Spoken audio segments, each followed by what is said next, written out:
y a los asentados en región de sombra de muerte, luz les resplandeció.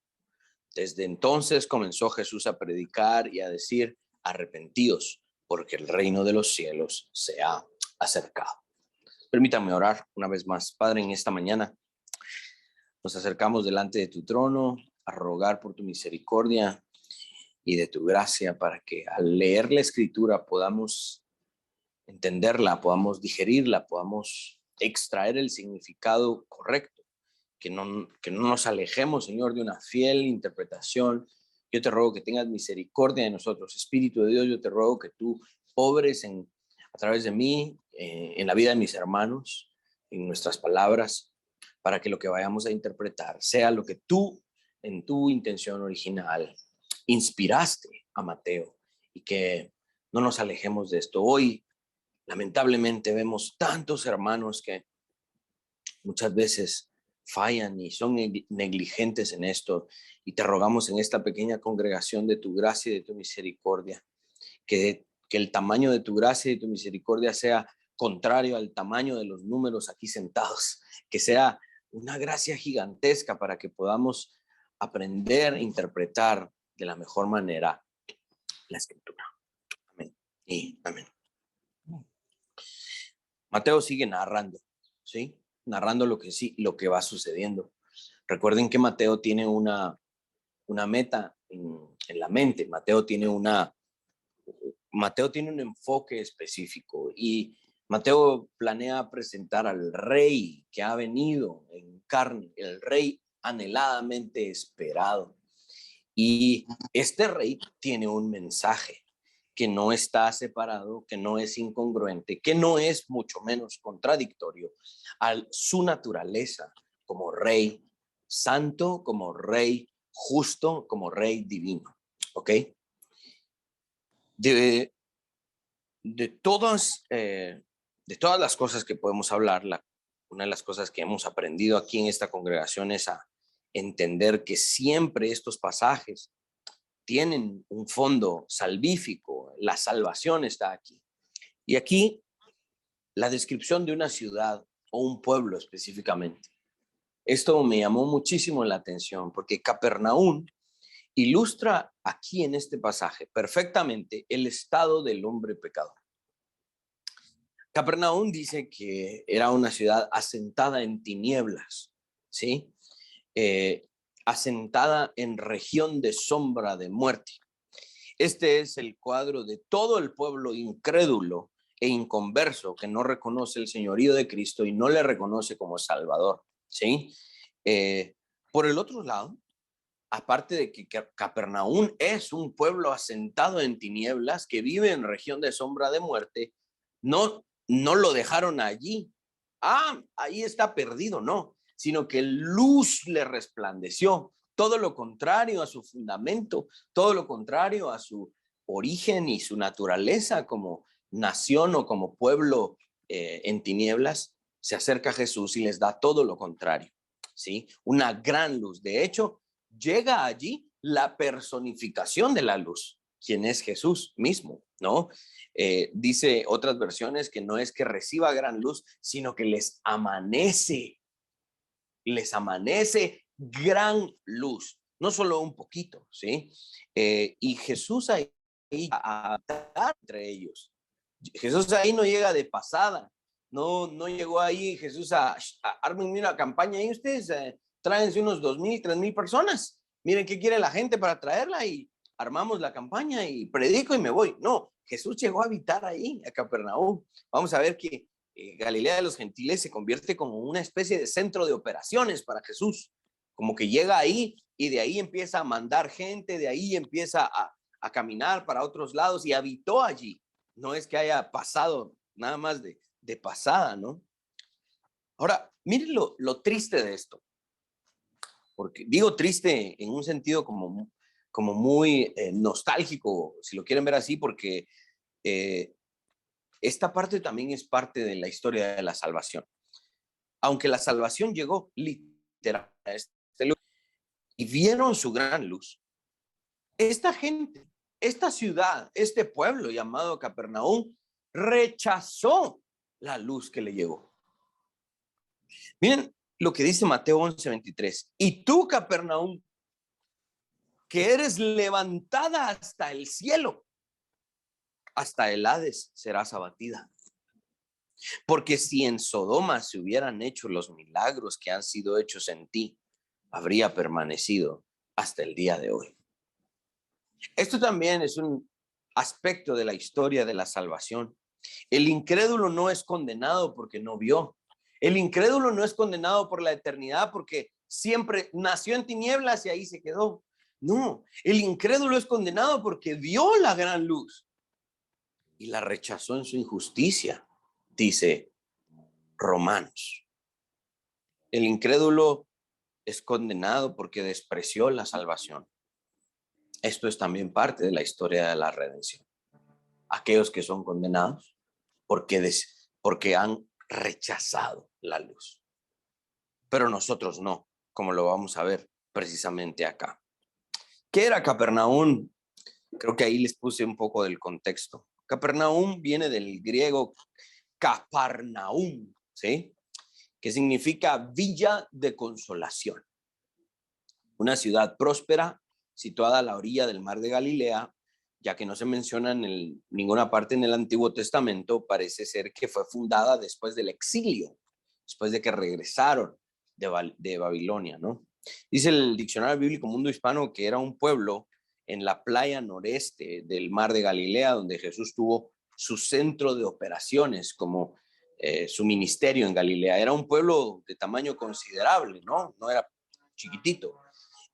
Por ejemplo, un cobrador de impuestos tenía su oficina allí, el mismo Mateo, ¿no? Un alto oficial del rey, Herodes Antipas, tenía allí su residencia y construyó una sinagoga para el pueblo, según Mateo 8 y Lucas 7. Jesús realizó allí muchos milagros sorprendentes, entre ellos la sanidad de un siervo paralítico del centurión. Este era el lugar donde Jesús hizo estos milagros. También al paralítico que bajaron del techo, ¿no? Que abrieron el techo y lo bajaron, fue en Capernaum. El hijo de un noble fue sanado allí. Fue ahí donde Jesús llamó a Mateo, dio muchos mensajes ahí, incluyendo aquel gran mensaje que está registrado en el Evangelio de Juan, el pan de vida que es Cristo. Capernaum se prestaba como un punto estratégico para la obra de Jesús, ya que se encontraba entre el camino a Damasco y a Jerusalén. Mucha gente pasaba por ese lugar, ¿no? Y de Egipto al mar Mediterráneo. Mucha gente iba hacia el mar Mediterráneo ahí para ir a dejar mercancías o ir a comprar. Era un punto de mucho tránsito. ¿Por qué creen que San Lucas es un lugar donde hay mucho tráfico los días sábados? Desde las 9 de la mañana, ya no pasen por ahí el sábado porque ya se trabó eso y no se destapa hasta las 3, 4 de la tarde, ¿verdad? ¿Por qué? Porque es un embudo, ¿no? Para poder ir a Shell, a Panajachel, todo lo demás, hay que pasar por ahí, es como, no hay de otra, ¿verdad? Había otro caminito por allá, por el Manzanín, pero Neto Brand lo cerró. Neto Brand lo cerró, no quiso, ¿va? Pero es un embudo. Entonces algo así era Capernaum, ¿no?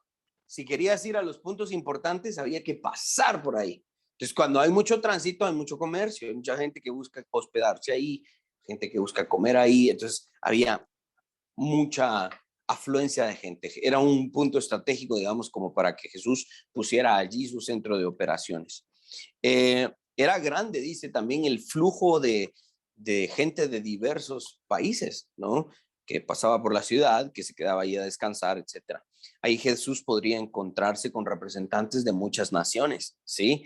Y de todas clases sociales, tanto ricos como pobres, encumbrados, humildes, y sus lecciones serían llevadas a otras naciones, a muchas familias. Entonces, no es al azar, pues, que Jesús dijo, aquí hay un lugar, aquí quedémonos, pues, no, él sabía muy bien lo que estaba haciendo en este momento. Este pasaje está registrado también en Marcos 1, en Lucas 4, 5 y 6, y la profecía registrada que vamos a analizar hoy aquí es la profecía de Isaías, que está en el capítulo 9, versículos 1 y 2. El Hijo de Dios aquí llega con su luz de salvación y posteriormente vemos que esta gente lo rechazó. La aprobación de este texto, el lenguaje de aprobación está sobre Jesús mismo, quien es el que lleva salvación, e implícitamente la reprobación está sobre aquel pueblo, aquella gente que lo rechazó. Muy bien, vamos al verso 12. Miren lo que dice el verso 12. Ahí en sus notas voy poniendo algunos puntos. Dice, cuando Jesús oyó que Juan estaba preso, volvió a Galilea. ¿Qué significa esto? Bueno, cuando Jesús se enteró que Juan el Bautista es encarcelado, entonces regresó a ese lugar y empieza a desarrollar su ministerio. Dice que Juan fue encarcelado. Esto viene del griego paradidomi, que significa entregar a uno en custodia para ser juzgado, condenado, castigado, azotado, atormentado. Suena como que Jesús estuviese esperando a que su precursor, recuerdan lo que hemos estado hablando, quién era Juan el Bautista, el precursor terminara su labor. Bueno, Juan el Bautista ya terminó, ya lo mandaron a la banca, a la cárcel. Bueno, entonces ahora voy yo con toda la plenitud que me toca. Algo así suena como lo que Jesús está haciendo acá. Versículo 13. Y dejando Nazaret, vino y habitó en Capernaum, ciudad marítima en la región de Zabulón y Neftalí. Ok, sale de Nazaret. Nazaret había sido un pueblito, que ya hablamos, ¿verdad? Un pueblito despreciado que nadie quería, más que todo se avergonzaban de él. Un pequeño pueblo en el que creció y el significado de pues ya lo vimos.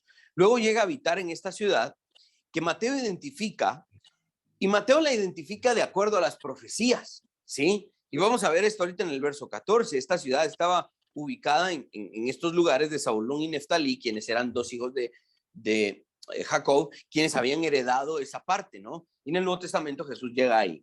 Ahora, dice el verso 14, para que se cumpliese lo dicho por el profeta. Ok, algunos incrédulos acusan a la Biblia irónicamente, ¿no? No me cabe en la cabeza a mí cómo es que podemos acusar a la Biblia. Pero bueno, el incrédulo acusa a la Biblia de una supuesta autoingeniería, ¿sí?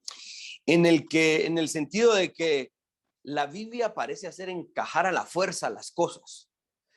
Sí, la misma Biblia dice que tal profeta dijo tal cosa. Entonces parece que la Biblia, bueno, escribamos que se cumplió, porque si no, van a decir que nos contradecimos. Entonces pareciera ser que la Biblia está como que encajando a la fuerza los detalles con tal de que no digan nada. Ahora, este es un problema, ¿no? Debemos recordar que Mateo está registrando esto, primero, tiempo después de que sucedió. O sea, Mateo no está allí a la par de Jesús. Ahorita Jesús cruzó a la derecha, ahorita cruzó a la izquierda, ahorita se comió un pan. No, o sea, Mateo no está allí, Mateo está escribiendo después. Entonces, Mateo no le está diciendo a Jesús, mira Jesús, en Isaías dice que vos te ibas a ir a Capernaum. Dale pues, yo escribo. No, Mateo no está ahí haciendo eso. Mateo no está aconsejando a Jesús para que haga esto. De hecho, Mateo ahí ni siquiera había sido llamado a ser discípulo todavía. Entonces Mateo escribe esto años después. ¿Y él qué está escribiendo? Simplemente registrando la evidencia de lo que sucedió. Entonces aquí no hay una autoingeniería, si lo quieren ver así. El ateo Christopher Hitchens acusaba a la Biblia de eso, decía, es que esto está arreglado. Miren, ahí mismo dice, para que se cumpla, entonces lo hacía. Ahora, miren, este es un problema. Si yo digo, miren, dentro de 15, 20 minutos voy a hacer tal cosa, me voy a poner a tocar el piano, voy a tocar en tal tonalidad, tal canción. Entonces, seguimos hablando aquí, ya se cumplieron los 15 minutos, gracias hermanos por haberme escuchado. ¿Qué hago? Me pongo en el piano, me pongo a tocar en la tonalidad que les dije, la canción que les dije. Entonces, miren, hacer eso es muy sencillo, o sea, ¿cuánto tiempo pasa? 15 minutos desde que lo profeticé hasta que lo cumplí. Pero aquí no estamos hablando de una cuestión pasajera. Aquí estamos hablando de una profecía de 600 años. ¿Quién profetiza algo y dice, en el futuro llegará a Capernaum la salvación, la luz les resplandecerá? Ok, el que lo profetizó murió, se acabó Isaías, ya no había más que sus rollos y sus escritos. 600 años después, eso que se cumple. Miren, el único que tiene la capacidad de hacer esto es Dios. ¿Por qué? Porque Él estuvo allí inspirando esa profecía y Él mismo estuvo allí cumpliéndola. Los seres humanos no podemos hacer esto. Es Mateo, inspirado por el Espíritu Santo, quien estudia a los profetas y según su investigación y lo que él mismo también observó como un testigo presencial, se da cuenta que Jesús hizo esto como evidencia del cumplimiento de determinada profecía.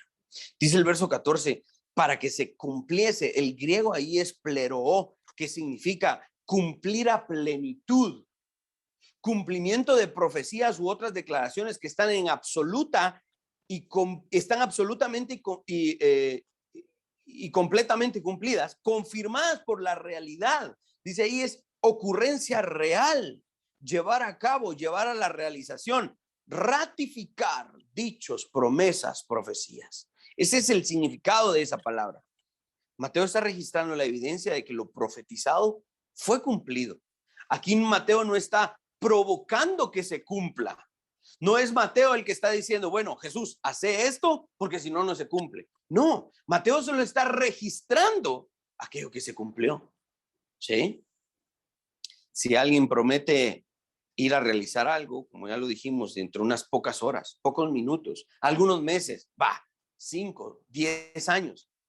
Si hace 10 años aquel me prometió que me iba a ayudar y después de 10 años me ayudó.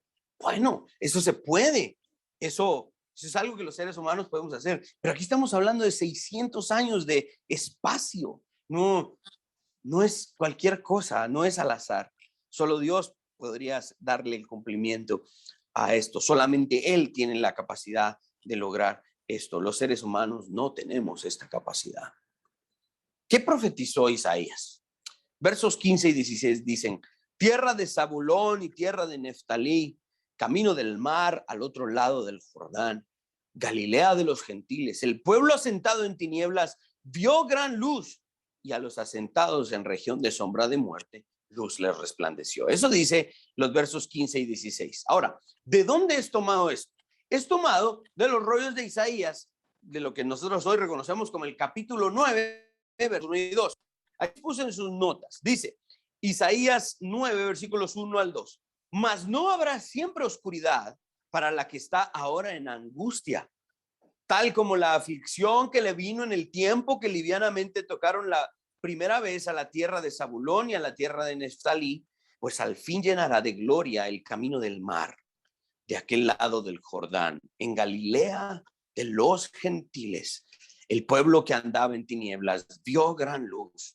Los que moraban en tierra de sombra de muerte, luz le resplandeció sobre ellos.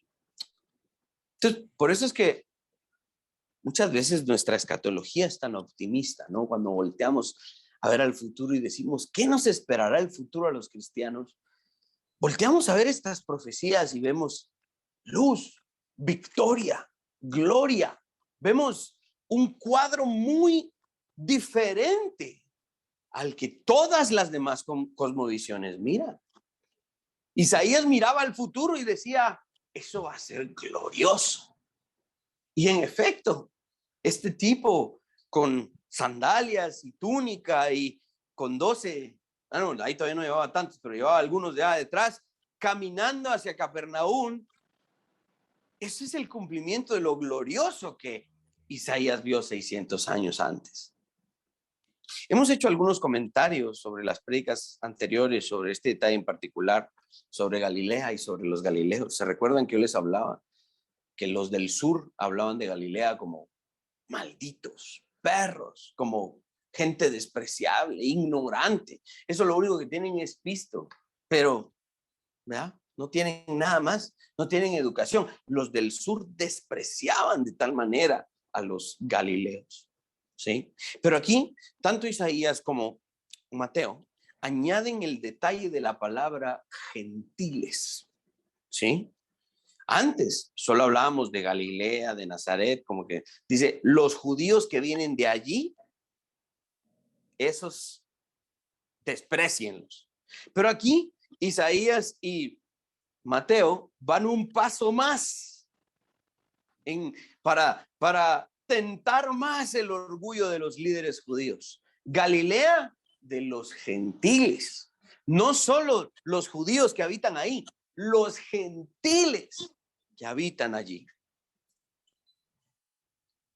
Ellos agregan, Mateo e Isaías, agregan la palabra gentiles, préstenme mucha atención, en un tono evangélico. No estoy hablando en un término denominacional del evangelicalismo que hoy profesamos, no, sino que ellos están hablando en un tono evangélico. ¿A qué me refiero? A evangelizarlos. Es decir, para que vengan ellos también a ser miembros del cuerpo, del pueblo de Dios. Ese es el tono en el que Isaías y Mateo hablan de los gentiles. Quiero hacer mucho énfasis, ¿saben por qué? Porque ese debe ser el tono nuestro. Cuando hablamos de todo aquel que no está aquí hoy sentado. Isaías y Mateo no hablaron, sí, Galilea de la chusma. Ahí nos reíamos con mi mamá por aquel meme, ¿va? Cuando me dicen que de cena solo hay huevitos y frijol y hacen la cara así. O sea, los líderes judíos decían, los gentiles, la chusma. Pero Isaías y Mateo dicen, los gentiles, ellos también serán nuestros hermanos. Ese es el tono de optimismo, de alegría de los que están afuera, ahora también vienen para acá. Ese es el tono evangélico de estos dos escritores del Nuevo Testamento. Pero acompáñenme a ver un poquito la explicación de esto. La palabra gentiles viene del griego ethnos, que significa, originalmente, era una referencia a gente de aldea rústica, como lo contrario a aquellos que habitan en ciudades organizadas. Una raza, un pueblo. Pero presten atención a esto. Usualmente fuera del pueblo privilegiado de los judíos. Etnos era para referirse, gentiles era para referirse a las naciones fuera del judaísmo. Una referencia a naciones extranjeras que no adoraban a un Dios verdadero, paganos, y muy frecuentemente en pleno contraste al judío. Este era el tono del gentil desde la mentalidad judía. Ese es extraño. No solo extraño, contrario. Es un enemigo. No tiene lugar entre nosotros. No le vendan. No compartan con él. No tomen de sus hijas para que se casen con sus hijos. Muchachos, no vayan a buscar a esas filisteas. Sí, bien bonitas, bien arregladas, pero no, son filisteas. Son gentiles. No, fuera. Ese es el tono etnos. Pero ese tono etnos,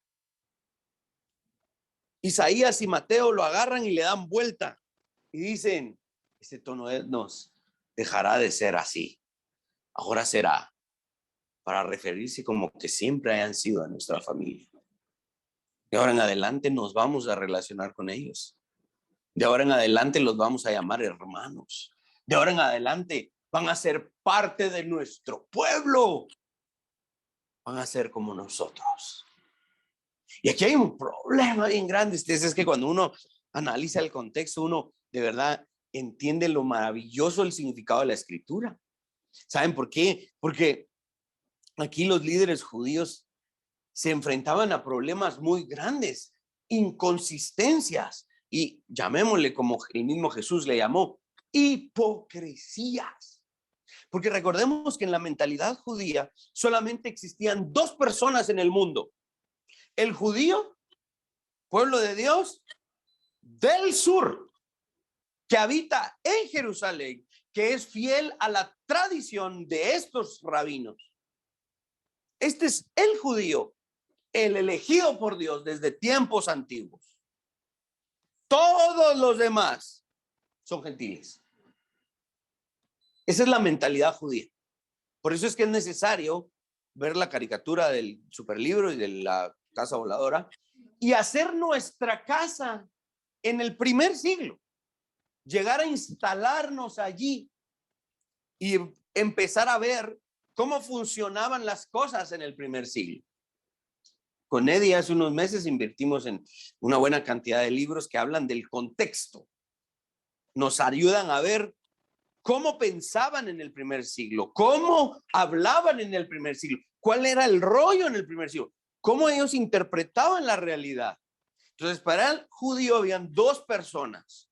El judío, el que era merecedor del reino por nacimiento, ¿sí?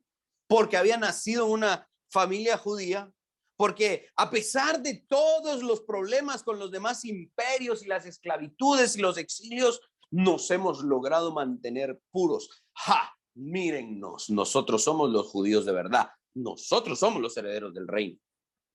Y por eso tenemos nuestras genealogías, todo el asunto que ya hemos explicado. Todos los demás son extraños. Para ellos no hay espacio en este reino. Para todos los demás son gentiles, cualquiera sea su presentación, ¿sí? Canches, negros, chaparros, altos, no importa. Si hubieras nacido acá, hubieras experimentado el reino de Dios. Pero como eres gentil, estás condenado. Simplemente porque no naciste aquí. Porque no eres de aquí. La tradición rabínica a la que amanecemos en el primer siglo no solo separaba, sino que desechaba al gentil. ¿Sí? Dicho sea de paso, el nombre fariseo, la palabra fariseo significa separatista. El fariseo ese era su trabajo, separar. Ustedes no son de aquí, fuera. Ese era el objetivo del fariseo, ¿no? Para el judío rígido de tradición, no eran importantes las demás nacionalidades, por decirlo de alguna manera. No importaba si era griego, romano, bárbaro, escita. Lo único que importaba era saber si era judío o gentil en cualquiera de sus presentaciones. Por eso es que me imagino que cuando Pablo escribe de los dos pueblos, Dios ha hecho uno, los fariseos se rasgaban las vestiduras. No, Dios guarde. Cuando Pablo escribe, el misterio escondido es este, que de los dos pueblos hizo uno. Los fariseos, no, ¿cómo es posible que este esté enseñando eso? Nosotros somos la raza pura, nosotros somos la raza judía. Todos los demás no tienen espacio aquí. Pero Pablo dice, ya no hay mujer ni hombre, bárbaro ni escita. Ya no hay griego ni romano. Ahora todos somos uno en Cristo Jesús. ¿Ven el contexto? Ahora, ¿cómo utilizan hoy los homosexuales y la comunidad LGBTI ese texto? La Biblia dice, ya no hay hombre ni mujer.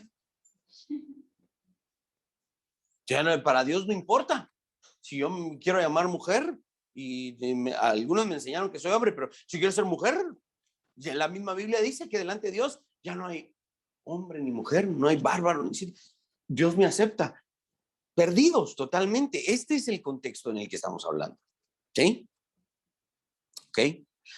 Ok, este es uno de los detalles, como yo les decía, que muestra la hipocresía de los líderes judíos, ya que si los líderes judíos del primer siglo afirmaban las escrituras del Antiguo Testamento, estas profecías los obligaban a los fariseos, a los saduceos, a todos esos, los escribas.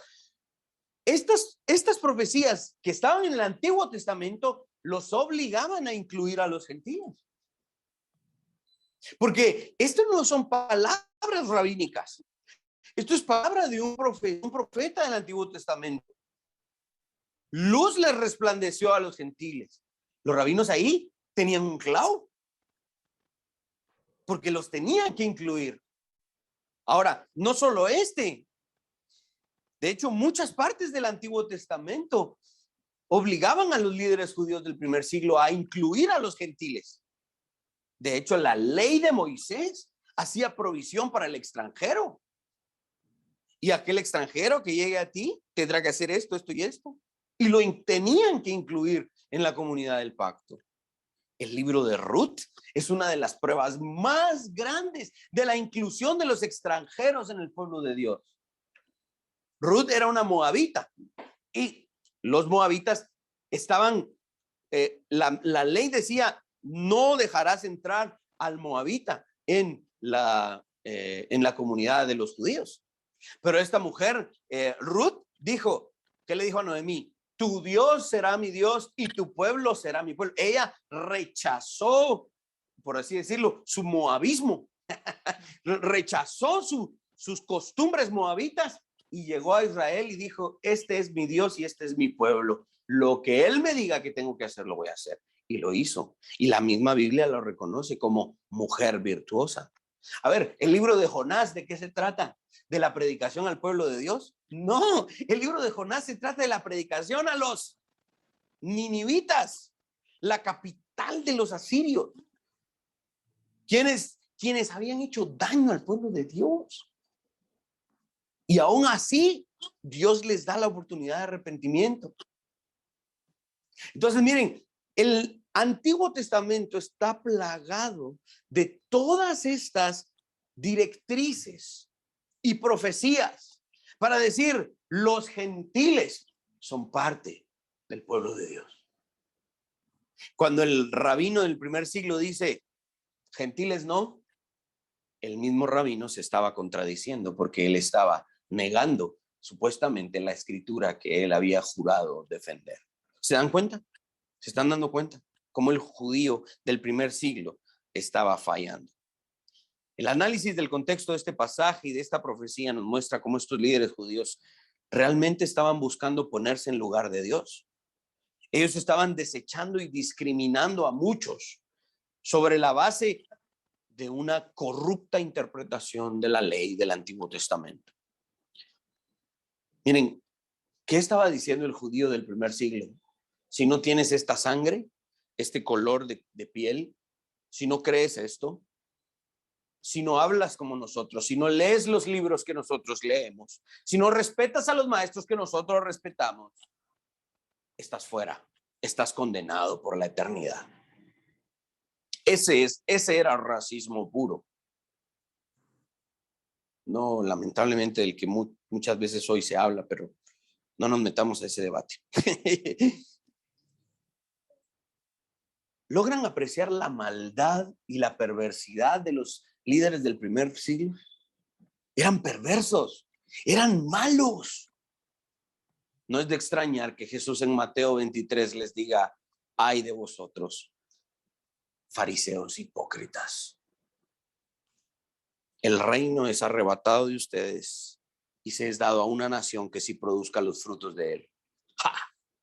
Y eso somos nosotros. Cuidado, y nosotros nos ponemos a decir, ustedes no son de aquí. Cuidado, y nosotros decimos, ay no, hombre, es que aquel no lo quiero evangelizar. Cuidado, y a nosotros se nos ocurre decir, no, esa mi tía es más cachureca que saber qué, no, mejor ni le hablo. Cuidado, y caemos en este fariseísmo. Porque nosotros fuimos despreciados y se nos incluyó por gracia. Y nosotros tenemos que actuar de acuerdo a esa inclusión que se nos ha permitido. Nosotros somos una nación que no discrimina, que no cierra la puerta del reino a alguien solo por su nacionalidad o por dónde nació o por cómo se mira o por cómo habla. No. Somos una nación que en vez de encerrarnos en nuestra propia Jerusalén chiquita, somos una nación que está intentando alcanzar de toda lengua, tribu y nación. Porque el rey el rey en el que creemos es el rey de toda lengua, tribu y nación. Él no es rey de un lugar allá en el Medio Oriente. Él no es rey solo de Guatemala, él es rey del mundo, del universo. Y por eso, a donde Dios nos mande a evangelizar, lo hacemos. Amén. Ahí puse una cita de D.A. Carson. Dice, en el Evangelio de Mateo, Galilea tiene un profundo significado porque anuncia el cumplimiento de la profecía y apunta, ojo ahí, apunta a la extensión del Evangelio a todas las naciones. ¿Cuál era el evangelismo rabínico? El evangelio es, si es que tenían evangelio, es para los judíos y los del sur. Los del norte ya no. Y si uno analiza la historia, qué hipócritas, ¿no? Porque el primer siglo, el judaísmo del primer siglo ya es una mezcla con ideas griegas y otras cosas. Ya ni siquiera es un judaísmo puro. Es el primer siglo, el judaísmo era una cosa rígida de acuerdo a su propia conveniencia. Ni siquiera eran consistentes. Mis hermanos, la profecía describe a este pueblo gentil asentado en tinieblas. Y esa palabra asentado viene del griego kathemai, que significa residir. ¿Sí? Como fundamento. Checha, que es arquitecto, me va a entender, ¿verdad? Cuando se pone un fundamento ahí, el objetivo no es que se mueva. El objetivo es que no se mueva. Porque es un arraigo tan fuerte que lo que le pongamos encima ya no se va a mover, no se va a caer. El pueblo gentil estaba así, arraigado. ¿Cómo se llaman esas zapatas? Le llaman, ¿no? Esas zapatas que tenía un cuate ahí aquí en Terrazas de San Cristóbal, que su papá construyó una casona a la orilla de un barranco. Y le dicen, vos, ese tu papá, ¿dónde fue a construir esa casa? Se va a caer, mira, que ahí está el mero barranco, que no sé qué, que no sé cuánto. Y decía él siempre respondía, si ustedes no vieron el fundamento que le pusieron a esa casa o se cae toda o no se cae nada. ¿Por qué? Porque el arraigo de esa casa, aún así estuviera a la par del precipicio, el arraigo estaba tan bien hecho que no se cae. Y esa casa fue construida ahí hace 30 años y no se cayó. Y ha pasado el Mitch y Katrina y no sé quién más ahí y no se lo ha llevado, se ha llevado otras champitas, pero esa casa no se cae. ¿Por qué? Porque está arraigada. Ok, ¿qué nos dice esta profecía? Ese pueblo gentil está asentado, arraigado en tinieblas. En este momento quiero sacar un espejo grande y quiero que se miren en ese espejo. ¿Saben por qué? Porque ustedes y yo éramos ese pueblo gentil arraigado en tinieblas. Nuestra mortandad pecaminosa no era un gancho, un par de pitas. Ah, sí, yo era mala onda antes de Cristo. No, antes de venir a Cristo yo no era mala onda, yo era perverso, yo era malo, yo estaba arraigado en tinieblas. Ese es el pueblo gentil. Eso es lo que está diciendo aquí la profecía sobre el pueblo gentil. Dice un comentarista que es como descriptivo de un cierto estado o condición que se usa para aquellos que se sientan en un desempeño de su cargo y nadie los levanta. Como un juez cuando viene y se sienta, ¿y quién le va a decir? Juez, levántese de ahí. Ahí usted no debería estar ahí. ¿Quién le va a decir al juez que se levante de ahí? El juez llega, se sienta ahí y nadie más le puede decir qué hacer. Dice un comentarista, cuando habla de esto, de asentado en tinieblas, es los que están envueltos en tinieblas y no pueden caminar. Una buena ilustración, ahí se las puse, acompáñenme a leer. Una de las mejores ilustraciones es Éxodo 10, versículos 21 al 23, la plaga de las tinieblas. Miren lo que dice, Jehová dijo a Moisés, extiende tu mano hacia el cielo para que haya tinieblas sobre la tierra de Egipto, tanto que cualquiera las palpe. Y extendió Moisés su mano hacia el cielo y hubo densas tinieblas sobre toda la tierra de Egipto por 3 días. Pero miren la última frase, Ninguno vio a su prójimo, ni nadie se levantó de su lugar en 3 días. ¿Por qué? Porque las tinieblas eran tales que no me puedo ni mover. Ese era el pueblo gentil. Y ese es el estado de todos aquellos que están afuera, que no están aquí sentados, viendo la luz del evangelio. No se pueden mover. ¿Cómo no? Si van a trabajar, si engañan a su esposa, si hacen esto, si ahí lo vi chupando, ahí lo vi fumando marihuana. Yo no sé qué tengo yo con los marihuanos, ¿verdad? Pero ahí lo vi haciendo de todo. ¿Cómo que no se puede mover? No estamos hablando de ese sentido pasajero de moverse. Estamos hablando de su inhabilidad total para decir, estoy harto de mi vida de pecado.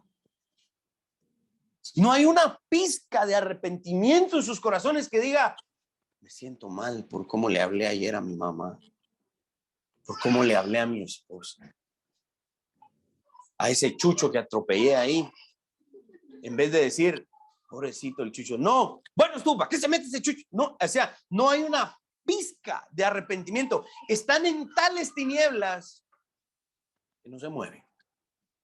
Están arraigados. Dale gracias a Dios que cada vez que tú haces algo malo, que tú sabes que haces algo malo, te sientes mal.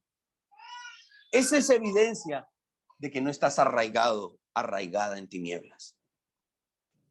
Esa es evidencia de que tú has visto la luz y has sido salvo, has sido salva, estás caminando hacia una santificación y de repente tu naturaleza de pecado se quiere regresar. Pero eso es diferente a estar arraigado en tinieblas, a no poderse mover porque las tinieblas son tales. No puedo hacer nada. Ese es el estado del pecador. La plaga de tinieblas en Egipto podría ayudarnos a ilustrar el concepto detrás de las palabras de esta profecía. Sus tinieblas son tan densas que no se pueden mover. En cuanto a la condición del hombre pecador, sabemos bien que se refiere a una mortandad, a una total inhabilidad para alcanzar a Dios. Pero la frase asentado en tinieblas es una referencia al fundamento de ese pueblo. Casi como que la muerte y la esclavitud misma fuesen los fundamentos de la vida de la gente. Eso es lo que está diciendo la profecía. En cuanto a las tinieblas, la palabra es scotia, que significa metafóricamente ignorancia y pecado. Ignorancia de las cosas divinas y su asociación con la maldad. Y resueltamente, ojo, miseria. Miseria. Sí, hay gente que está en tal miseria que lo único que tiene es dinero. Son posesiones. Pero si uno los mira con los ojos de la fe, uno dice, todo ese dinero y todas esas posesiones que tienen son para su propia miseria. Eso es la definición de scotia. Ahora, ¿qué significaría, perdón que hice tanto énfasis del pueblo en tinieblas? ¿Qué significa para ese pueblo que está así, un pequeño rayito de luz? ¿Qué significa para ellos? Muchísimo, pero no suficiente. Por eso la profecía no dice, y un rayito de luz, les llegó a sus tinieblas. No, dice que les amaneció gran luz. ¿Sí? Fue cuando se encendieron los reflectores del estadio así. Y la luz les lastimó porque están tan acostumbrados a la oscuridad. Yo cuando salgo a hacer ejercicio, porque yo hago ejercicio bastante, todos los días casi. De aquí a los tacos. Ya lo cerraron tú. No me recordé, estoy triste que me cerraron los tacos. Miren, cuando yo salgo a hacer ejercicio, aquí en esta casa hay luz, pero sí es un poco oscura. Yo nomás salgo y empiezo a estornudar. Perdón, si no es COVID, no, porque es porque la luz no estoy acostumbrado a la luz. Vivo más en tinieblas que en luz. ¿Sí? Es cuando salgo a la luz me afecta hasta que ya después de 4 kilómetros que voy corriendo, después de tanto que voy corriendo, ya me voy acostumbrando a la luz. Entonces, esto es lo que la profecía está diciendo. Aquí las luces no se apagan, es al contrario. Las que se apagan son las tinieblas. El estado en Cristo es de luz constante. Cuando de repente llegan tinieblas es extraño. O sea, las tinieblas son extrañas al reino de la luz. El pecador está viviendo en un reino de tinieblas y la luz le es extraña. ¿Sí? Aquí el estado que está hablando la profecía es que el estado normal es el estado de la luz. ¿Ok? Entonces, la palabra aquí del griego es phos, que significa brillo, esplendor, ¿sí? Que extingue las tinieblas. Extingue las tinieblas. ¿Ok? Específicamente dice alguien, la verdad salvadora personificada en Cristo y por su amor y esfuerzo impartido a la humanidad. Y como podemos apreciar, este lenguaje utilizado por el profeta no es literal, es figurado. Este no significa que en Capernaum no salía el sol. O sea, no habla de eso. Capernaum era un lugar en donde había un luz todo el tiempo porque el sol brillaba y todo. Eso no estamos hablando de esto. Estamos hablando de las cuestiones de pecado, sino que dice el escritor que en este diccionario que consultamos aquí, la luz que este pueblo asentado en tinieblas vio fue la verdad salvadora personificada en Cristo. Como sigue diciendo la profecía, a los asentados en la región de sombra de muerte, luz les resplandeció, luz les amaneció. Versículo 17, el último verso de este pasaje. Desde entonces comenzó Jesús a predicar y a decir, arrepentíos, porque el reino de los cielos se ha acercado. La luz llegó al pueblo gentil, asentado en tinieblas. ¿Cómo llegó la luz? En la persona de Jesucristo y en su mensaje. ¿Ok? Y debemos entender que Jesús no es que tenga luz. Jesús personifica la luz. ¿Ok? Él es la luz de los hombres. Dice Juan 1:4, la luz de los hombres. Y de la misma manera, con el mensaje de los cielos, Jesús personifica el mensaje del reino. Él es el rey de ese reino. Él es el rey y no hay contradicción en lo que él es y lo que dice. Por eso es que la gente se admiraba de su enseñanza en el Sermón del Monte, porque los fariseos decían y hablaban y su lenguaje era rebuscado y académico, esto y lo otro, pero su vida era lo contrario a lo que decían. En cambio Jesús, por eso es que admiró a la gente, porque les enseñaba como quien tiene autoridad, dice Mateo 7 en sus últimos versos, no como los escribas. Entonces cuando Jesús dice, luz ha llegado a este lugar, es porque él personifica la luz y lo que dice no está en contradicción con lo que él es. Cuando él dice, el reino de los cielos se ha acercado, no hay contradicción porque él es el rey de ese reino, de ese mensaje. Cuando el reino de los cielos se acercó, fue como si la luz se acercara a las densas tinieblas para disiparlas. Como ya dijimos, para extinguir esas tinieblas. ¿Cómo aplicamos esto, mis hermanos? Nosotros éramos esa Galilea asentada en tinieblas y nuestros familiares, nuestros amigos, vecinos, conocidos que no han recibido y que no han reconocido a Jesucristo, no han reconocido su señorío, son parte de esa Galilea de los gentiles, asentada en oscuridad. Mis hermanos, la vida de los pecadores está construida sobre la base de la oscuridad. Una condición que si no es cambiada, marcha hacia su destino mortal eterno.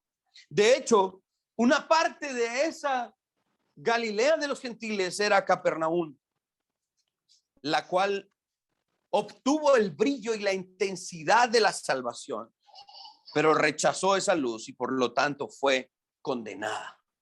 Miren lo que dice este diccionario, el Diccionario Bíblico Mundo Hispano, creo que ahí lo puse en sus notas.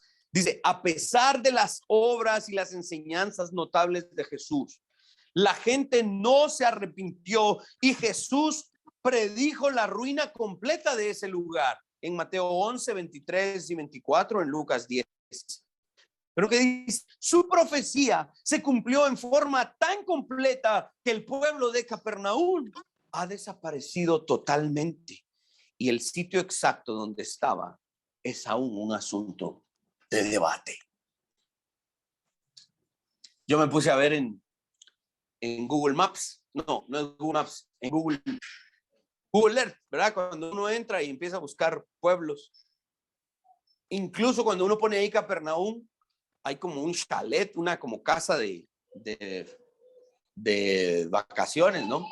Y entonces algunos comentaristas dicen, podría ser que ese lugar era Capernaum.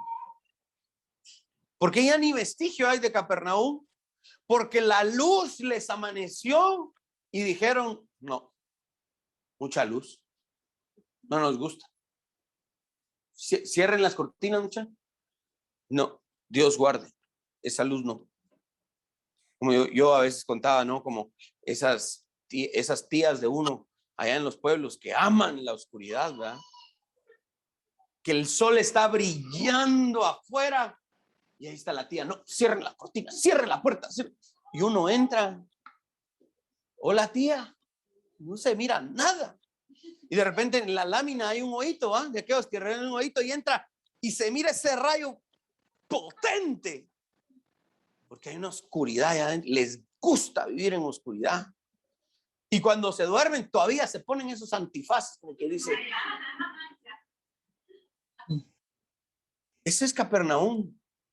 Amaron la oscuridad y despreciaron la luz. Y Jesús los condenó y les dijo, ay, Capernaum, si esto hubiera brillado en otro lugar, otra historia sería. Y porque no amaste la luz, te condeno. Y fueron condenados. Nosotros éramos esa Galilea y esa Capernaum. Y por gracia y misericordia, no fuimos Capernaum. Nos vamos a encontrar con gente que es capernaumita, que es gente que le va a amanecer la luz, que le vamos a hablar, que le vamos a demostrar, que lo vamos a jalar, que le vamos a decir, que le vamos a mostrar, le vamos a alumbrar en la cara y va a decir, la luz me hace mal, vos. Dios, no quiero luz. Esta gente amó más sus tinieblas que la luz. Y ahí les puse un verso, Juan 3:19. Dice, miren el lenguaje, y esta es la condenación, que la luz vino al mundo y los hombres amaron más las tinieblas que la luz, porque sus obras eran malas. Mis hermanos, no se cargue su corazón si ustedes se encuentran con gente como Capernaum. Más bien aprendamos y exhortemos a otros a que no amen sus tinieblas, sino que amen la luz, la cual es vida eterna. Este mensaje tiene que ir para cada uno de nosotros en términos muy prácticos, mis hermanos. Nosotros no somos Capernaum. Fuimos Galilea, llena de oscuridad. Pero hoy hay luz en nuestra vida. Hay luz en nuestro hogar. Hay salvación. Y debemos de seguir caminando en esa luz. Tenemos que amar esa luz. Yo a veces cuando estoy molesto por algo o estoy decepcionado por algo, yo me esfuerzo y digo, ¿yo por qué estoy peleando por esto? ¿Acaso lo que Dios me ha dado no es suficiente? ¿Acaso lo que Dios me ha dado no es maravilloso? Yo no tengo ni el derecho de quejarme por todo lo que me ha dado, porque amo la luz, no las tinieblas.